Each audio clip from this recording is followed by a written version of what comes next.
In this video, I will show how to configure a UMC100.3 ABB universal motor controller to use as a thermal overload relay standalone. I'll set the phases. In this demo case, it's a one-phase motor, the trip class, the cooling time, the lock rotor ratio, and we will configure the multifunction input DI0 to work as a trip reset. You typically need at least one panel for each installation for service actions, and when you switch power on, the first thing you will see is the field bus plug address, and that's about the first thing you need to do if you are using a field bus. In this case, we are going for something totally different. I will first put all the protection settings and do the overload function as latest, because in this demo case there is a motor here that's rotating. The demo case is hardwired for a reversing setup, which means that forward is clockwise and reversing is anti-clockwise, but the same output, digital out 0 and digital output 1, are used in the overload relay function as 0 is always on, that's keeping your conductor on, and during a trip 0 is opened and 1 is closed as warning signal or alarm. That means that as soon as I select here the function overload relay, the motor will start, and we will have all the time a motor starting, and when it so-called trips, the motor will simply continue in reverse, which is maybe not a lot of noise that we want during the instructions. So here we go. We start with the field bus address. We don't need that. We simply go into the menu, the motor management. Here we could select the control function, direct starter, and also then the other. So here you could select overload, but I won't do that because the motor will start. First thing we do here is select the input. So go to here, motor management, yes, and then all menu trees are cycling, so if something is on the bottom you can simply do up, and I happen to notice that the number of phases here in the demo case we have only one phase motor, so I select this and put it one phase. That keeps a lot of fault messages away, and we go to the multifunction inputs and take multifunction 0, so that's digital input 0. So we go here a lot down. What we are looking for is fault reset, and then as normal open. Fault reset normal open, yes. Right, that's for the multifunction inputs. Then I go back from out of the motor management for now and go into protection, and in protection we select first the nominal current of this motor, put it at 1 amp, that is close enough. So if I put the 5 up to 0, you will see it immediately goes to 10. So now it's 1.0 amp. Anything between 0.24, so a quarter of an amp, and 63 amp can be directly wired. If you have smaller, you can also pull the motor wires multiple times through the current transformer that is integrated in the UMC.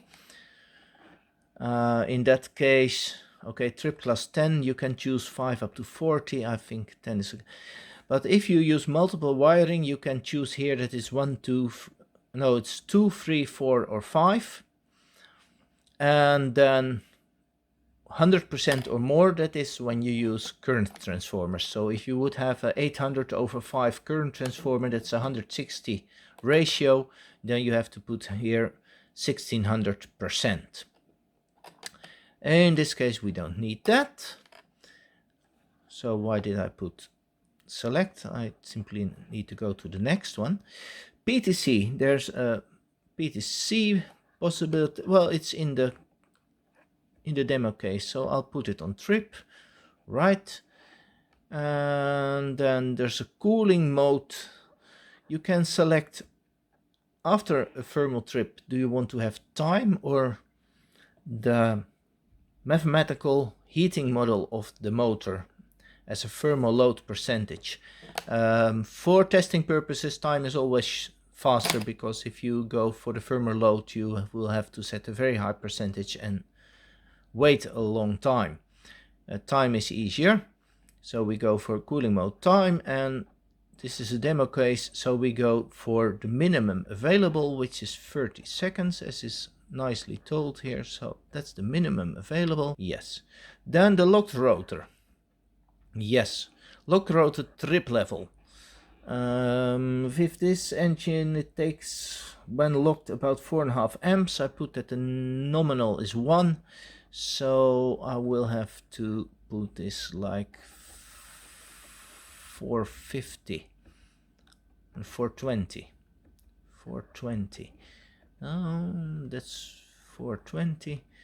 That's the locked, yeah. And then of course a locked rotor. Sorry.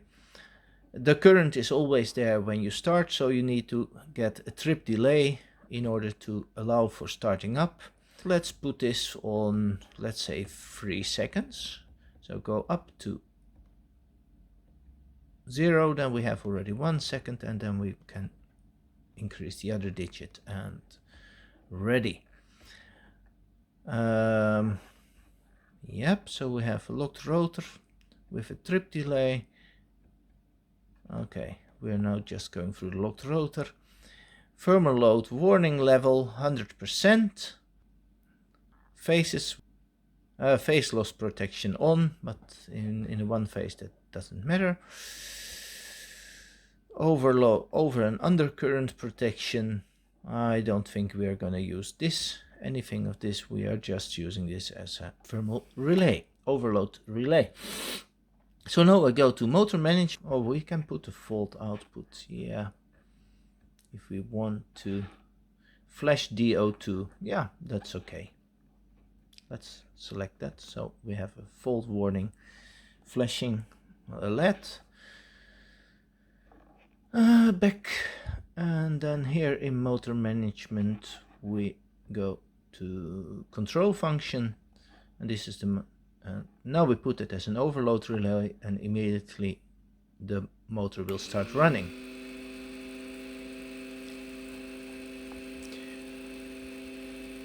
Now this is the view that comes on after switching power on. You can simply see here the currents and the percentages of the engine.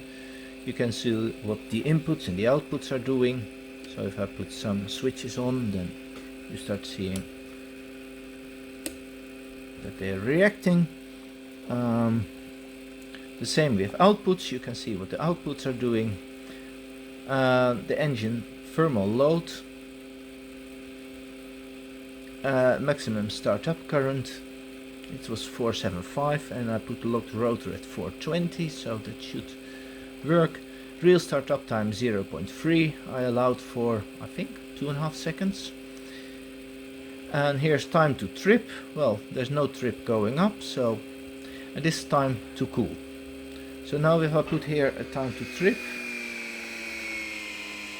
I'm braking the motor, and you see that, okay, it is calculating if this continues. But of course, if I leave the motor again, it won't trip. Okay, let's trip it.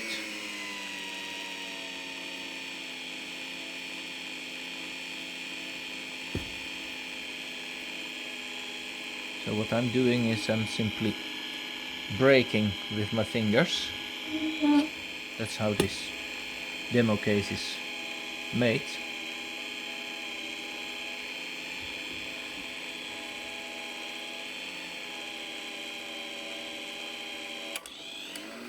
Okay. What we have now is the digital output 3. That's our warning signal, and here we have the alarm completely on, and digital output 0 is off. and the motor is now rotating counterclockwise, and that's simply because it is hardwired that way. This being done, what now? If we look here to time to cool, 0 seconds. We're just using a time for cooling, and that cooling time has gone already, so it should be possible, and it is possible. I simply used here the input 0 and we reset it. Now I do a locked rotor. Here we see what the error was. It's a thermal trip. Okay, it didn't take on locked rotor, it took it at thermal, probably because the temperature warning was still on. Now let's see if we have a time to cool running. Zoom again. Time to cool 3 seconds. So now is the time to cool went to 0.